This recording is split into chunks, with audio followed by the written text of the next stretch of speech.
Hey, what's up everybody? Video 44 coming at you with another video. All right, so headed over to a Thai food restaurant, and I ordered some from fried rice. Made sure they put no egg in it.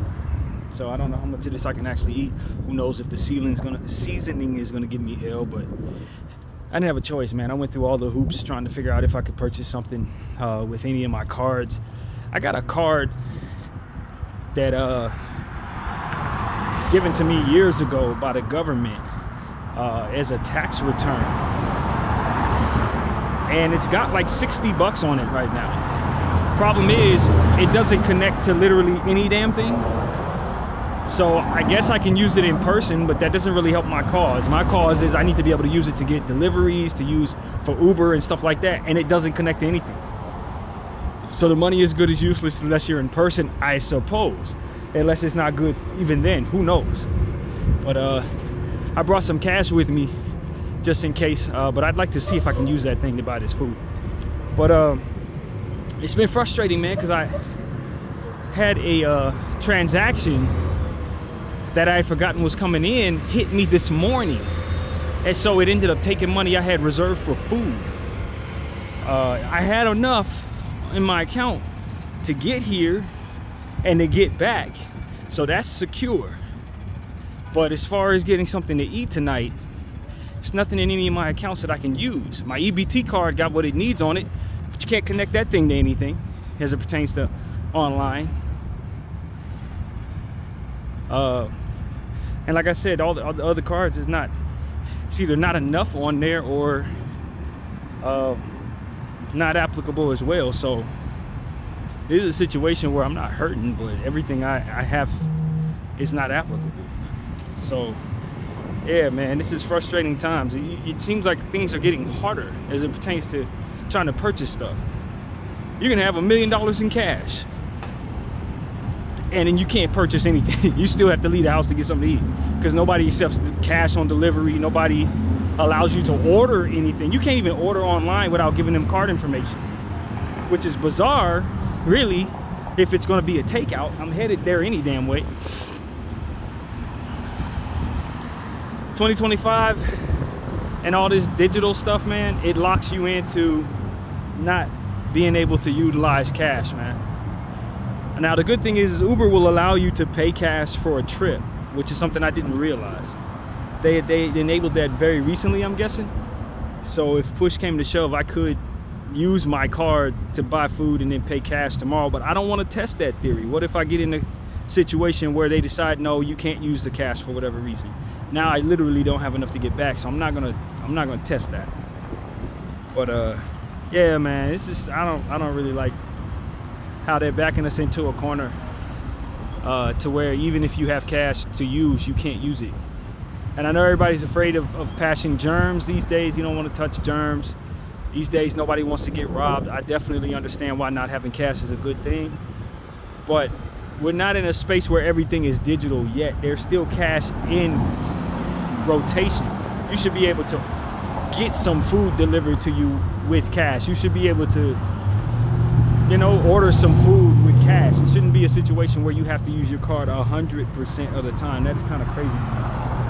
And so that's really what it is, man. Just got to leave the house because I couldn't have nothing ordered. Could not order anything, man, because I couldn't use any cards to do it. So, you know, electronic transactions, automatic transactions kill you, man. Sometimes you'll say, hey, take the money out 3 weeks from now. And then you find out 3 weeks from now you can't afford for them to do that. That's exactly what just happened to me, man. T-Mobile took like all the money that I needed to do the shit that I was gonna do today. Took all of it. And once you have that done, even if you ask for a refund or ask for a stay on it, it's gonna take 2 or 3 days for them to put the money back in the account. So it's one of them weird situations where I'm not necessarily not with, you know, in a position to where I can't pay for anything, but because it's in cash form, I can't. that's simple. So I don't know, man. It's what it is. But this allows for me to get out of the room. I did some really good art today. Once I got here, everything was smooth. Listen to the playlist that I made most recently, the K-List 428. It was great. I love the sounds that I made there. that I put together, a lot of good R&B. More traditional. I didn't do as much experimenting with this one as it pertains to what it is people would be used to from me. I just put a lot of regular R&B, and I thought it was a great playlist to listen to. And the art came out pretty solid for the playlist. I like the art, but I made some really good pieces today, paper art. I only did like 4 of them. Took a little more time to do them, and it was great, man. I had a great time as well. So after all that, I just said, man, well, I don't want to eat what I have, man. I really don't. The food that I have at the house, I don't want to have no parts of it. I'm not gonna lie to you. No interest in eating that. So what was the solution? To get out and put foot to pavement. It's a nice day, so it's not like it's terrible weather or anything. And this allows me an opportunity to just take care of it that way. And they got a microwave in the room, so I could probably rewarm food if I have to, shower and all that if it gets cold or whatever. So, you know, I mean, all things considered, I'm in a pretty good state of mind. I just wish I would have deposited the money that I had to deposit instead of just allowing it to not be deposited. Now I'm in a space where I gotta use it and can't use it. It does me no good in my wallet, so to speak. So, yeah, man, that's what's going on with me. The ceasefire agreement, that, you know, that's another thing that we have been talking about. Figured I'd touch on that. I'm not too far away from where I'm headed, but it's still killing people, man. That's all performative, you guys. For those who are sitting here seeing the responses from all the people who are celebrating the ceasefire, there's no ceasefire. It's a lie. This is them playing in our faces once again, expecting that we're not going to do homework. The masses are not even paying that close attention to it, but they have gotten a whiff of what's going on, so now they demand a ceasefire. They don't expect people are actually going to look into it any further than to hear them confirm that there's been a ceasefire and then move about their business. This is Zionist behavior, y'all. It's exactly how they operate. Let me turn that buzz off. I don't want to hear that. But this is exactly how they operate. They don't respect themselves enough to cover their tracks, so they allow themselves to be exposed, underestimating the idea that others will actually look into what it is that's being discussed. That's like me saying I'm wearing blue shoes, not respecting the fact that I'm standing in front of you and you could easily look down. But I think you're so damn stupid that you're not gonna look down, you're just gonna take my word for it. Like, that's what they do. So when they tell you it's a ceasefire, they have every intention of continuing the process as business as usual. They're just dancing and singing in your face, expecting you not to look into it. What's actually happening is they're still killing people. I saw footage of children that just bombed an hour ago. An hour ago. And then I click over on Facebook and I see Obama talking about it. It's a celebration of a ceasefire, and it's important that, you know, we, in this situation, more or less have a heart for both sides and all. I'm like, man, get the hell out of here, bro.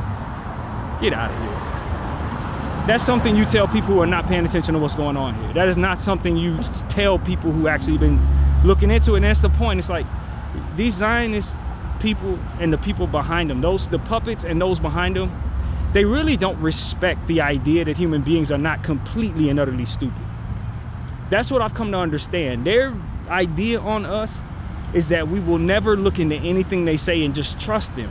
And if they stand strong enough in whatever it is they're saying, we'll just believe them, without even acknowledging that we're in the information age and now people can look up whatever it is you're saying. It's so disrespectful how they behave toward us. It's so disrespectful how they toy and play in our faces and lie in our faces. I'm telling you guys, man, it's time that we start really holding all of these people accountable, the ones that we like and the ones that we don't. Because at the end of the day, it's a good portion of the ones that we like that are in cahoots with the people we don't. Because it's Israel behind both of them, and that's the point. We all pro-Obama people on the Democrat side to one degree or another, but when you start looking at what Obama was actually up to, he was just doing the bidding of those Zionist handlers behind him throughout the course of his tenuous presidency, just like everybody else, man. Just like Biden was doing, and just like Donald's doing. Until you get these people out of your situation, they go continue to push forward in world domination That's all it is, man. They've taken over the world and have been in control of the world for a long time. And a lot of what we've seen has been their intentions. For better and most definitely for worse. And I just want people to understand at this point, I'm done trusting anyone really when it comes to this type of stuff. There's so many different sectors, communities, energies that are supposed to be pro-human, humanitarian people, corporations, how you doing, sir? Businesses of many kinds. They are all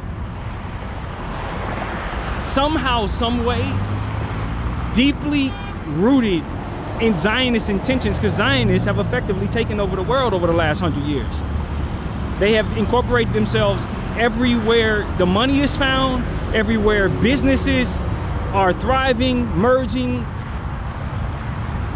consolidating, real estate, everything is basically got a Zionist Jew either at the top of it or interwoven in its potential. And that is ultimately what I've come to understand. So is it hopeless to fight these people? Of course not. Not if you believe in God. No. But at the same time, you do understand that there are more walls that you're going to run into when you try to stand up against them than not. There are more circumstances where you're going to find their gaslighting, funny behavior, so to speak, than not. And you can see the behavior behind everybody they control. And it's just, there is no way to go about dealing with them as it pertains to opposing them, but to take the punishment that also comes with that, and take the losses and the scrutiny that ultimately comes with that. The good thing is that enough people are sick of them to where you're going to probably see more and more of that going forward. And that's why I was saying yesterday, is like, I'm just trying to be one of many voices that are trying to raise awareness to just how messed up it is right now, and how messed up it's always been. We just weren't quite aware of it. And more people are becoming aware of it, and that's a good thing. We need to continue to try to raise awareness and bring about what's necessary so that we can keep that awareness alive. They're gonna always disrespect us. They're gonna always play in our faces, because that's how much power they actually have. To have amassed that much power, for a person to absorb all that power, this is what Kanye was saying in the song, no one man should have all that power. This is why, because you get to a point where you don't respect much of anything. The lines of what's real and what's fake start to become blurred for those in power, to where they are so disconnected from what's real and what is decent to what it is that they've come to agree to, that even when they try to be in touch with us, even when they try to connect with the people, they still find themselves very far away from what it is that we would agree with, very far away from what it is that ultimately we think makes any sense at all, or is any decent at all, for that matter. And you know, I mean, it's a cult, man. It's a very powerful cult, and their intention is to continue to harm children, harm people in the Middle East, colonize the earth like their forefathers did here and in other places, and ultimately make white right, regardless of what its intentions are. And that's something white people are gonna have to respect. This is about making your race above reproach. Now, whether you specifically benefit from that or not the point. It's about going forward, allowing for white supremacy to overtake the entire globe and whatever space endeavors this humanity takes on. And so it really limits what it is that everyone who's not white can do, and ultimately people who benefit from that are going to have to respect that. So that's pretty much my point of view. That's what I'm saying to you. Zionist supremacy is just one leg of white supremacy. You know, Zionist Judaism, Christianity, Zionism, Judeo-Christian religion, it's all white supremacy, man. And they don't want to admit that. And just like most of what it is that's true, they don't want to necessarily have to deal with. But it is what it is. We fight against it. because we understand that no one is actually free underneath it. And that's what I want to say. Those who benefit from it the most need to understand that you will be sacrificed for the betterment of it just the same. It's not meant to see to it that you specifically thrive. It's meant to see to it that its bigger picture always survives, and that is something that it doesn't want to ever let you know. It doesn't ever want to let you know that. But they will do the Hannibal directive on you and everybody in your family if it means for the continuation of what its intentions are. Period. It's not deeper than that. And so if you think that this is something that benefits you, you better love the bigger picture more than you love yourself and your family, because it will sacrifice you. It will do whatever it wants to do and whatever it feels it needs to do. And if it feels it needs to get rid of you, that's exactly what it's going to do. And so you're not safe underneath it, and you shouldn't aspire to see it succeed if you actually love your own specific life, especially in this discarded generation of 2025. So that's what I want to say to everybody, man. I feel no fear, man. I feel no fear. You know, I think it's one of those situations where I understand these are scary times, and I understand that anybody who's saying the things I'm saying are probably in big trouble with these people controlling the globe. But I genuinely think that I'm in even more trouble with the Lord if I sit here and say nothing. So that's what I'm saying to you guys. I'm fighting. I'm fighting this good fight, not only in representing myself and my ancestors and the people who share my opinion, but also those who are underneath it, who are in a permanent state of psychosis, as if this thing won't sacrifice them or doesn't intend to sacrifice them for its own betterment. You know what I mean? Everybody, every single body needs to understand that this is not for your benefit. That this cult is not for your benefit. That is not connected to the Christianity that ultimately a Christ that forgives you would ever be a part of in any way. In fact, they're his direct enemy. And if you do a little homework, you're gonna find that. And so I want people to understand that. I want people to understand me. And I made a video yesterday telling y'all something I'm gonna reiterate right here. I don't think I'm changing the world. I'm not trying to change the world by myself or confused to think that somebody's gonna build statues or something about me. I'm not interested in all of that. I'm just trying to be somebody who prompts others to think for themselves, to do homework, to stand on their square, to not feel like it's futile when you're throwing pebbles at a dinosaur. That if you throw enough pebbles at that dinosaur, you're gonna knock it down. If you keep throwing them pebbles, eventually you're gonna kill it. But if you don't, it's gonna terrorize your village. And that is really what it comes down to, man.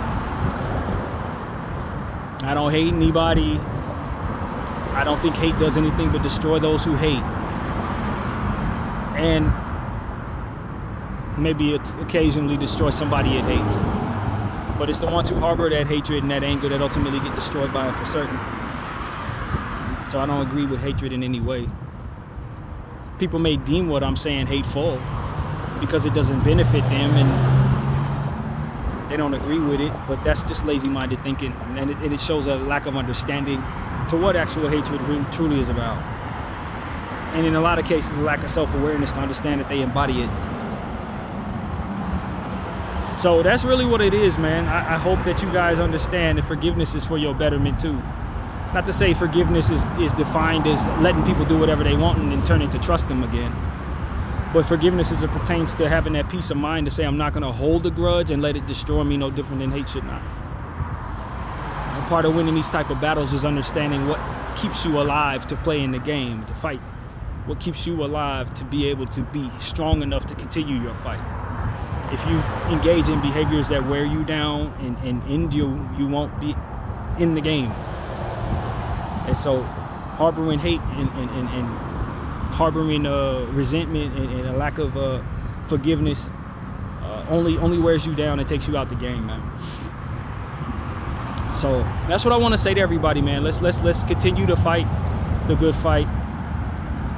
Continue to teach what's necessary to teach and continue to learn. And as we continue to grow, maybe we could change some minds on the wrong side of a lot of what it is that we're facing. There are a lot of people who need their minds changed in order for them not to be erased. And at the end of the day, people are doing what they think is right, not necessarily always what they know they should or what they know is right. Doing what they taught, and they need to be taught something else. And so that's pretty much my point of view, man. It's a beautiful day in Sun Valley. I'm very thankful to be here. I'm gonna eat this food, gonna grab something that I can take back and enjoy it. And the fight for a free Palestine and even a bigger picture of free all of us is still on, man. We cannot behave godless when the enemy of God is trying to control us. It's time to line up with God and start doing the difficult things necessary to assure that we are in lockstep with Him. And that's a hard one for a lot of y'all, for me included, I'd imagine, in some cases, I believe. Some people think they're following God when they're really following the enemy. A lot of people think they're making God happy when really they're just making the people happy that ultimately are enemies of God. This is something that we need to start identifying properly and not just moving forward as if what we're doing is right just because we see others agree to do it. I tell you, your compassion will be your true north. It will be your true north. So if it betrays your compassion, you better question it. I don't care who gave it to you or how long it's been in rotation. If it tells you to be indifferent to someone else's suffering, or if it tells you to destroy people for any reason, you had better question it. You had better question it. Because that's what the Zionists are not winning their battles. In the name of themselves, they're willing to destroy people. In the name of themselves, they're willing to lie to people. And it doesn't have the effect that they're hoping it does. So that's what I'm saying to y'all, man. And if you're capable of love, send it somewhere, man. That's the best thing you can do. It's the very best thing you can do. Free Palestine, BDF 44. I thank y'all for watching.